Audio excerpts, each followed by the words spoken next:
Whoosh. Whoosh.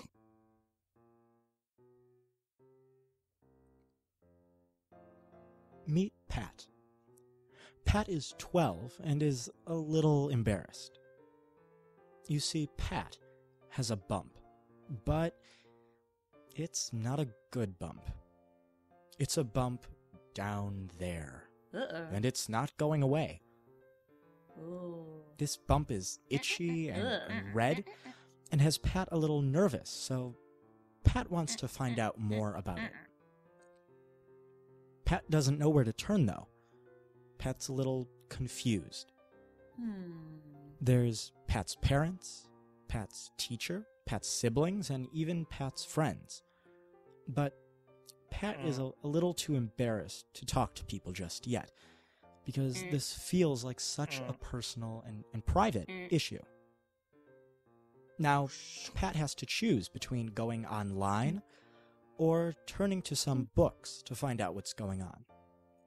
Being a young person who's grown up mostly in the digital age, Pat decides that the internet is the best place to turn first.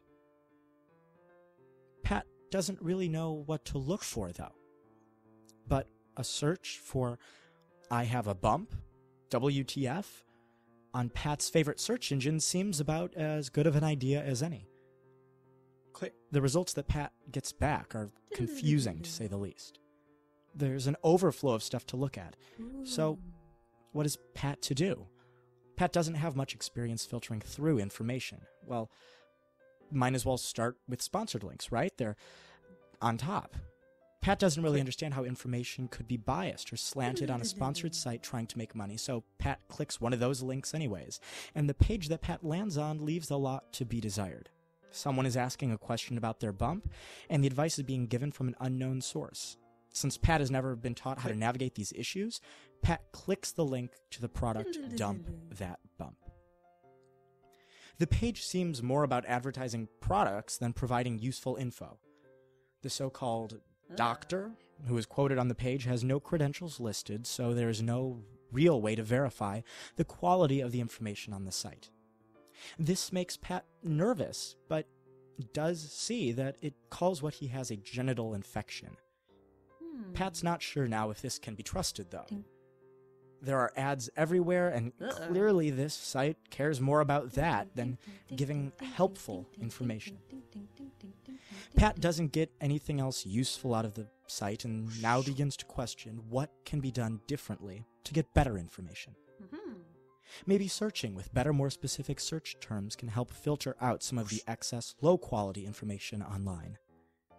This time, let's try genital infection, even though we don't know if it can be trusted, and see if better results pop up.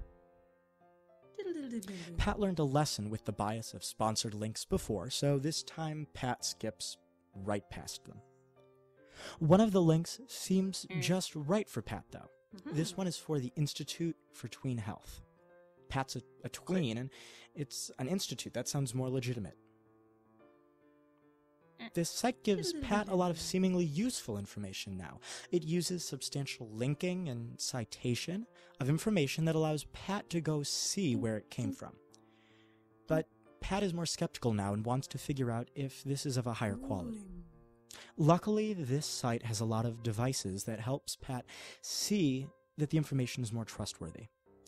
The site points Pat onward to a doctor to find out more information, and there's also a badge on the site from an outside organization that vouches for the information on this website. This balance of showing where the information came from and where to go for more empowers Pat to see where bias or misinformation may exist. It means that this is most likely a piece of high-quality information. And then what does Pat do next? Pat thinks the bump might be a genital infection and it could be serious, so Pat will go to the doctor, as the reputable site suggested. On top of this, Pat learned an important lesson about information quality on the internet.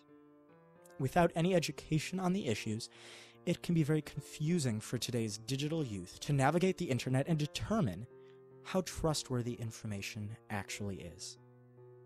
Knowing how to sift through information is an invaluable skill as they continue to grow. Credits. Dude.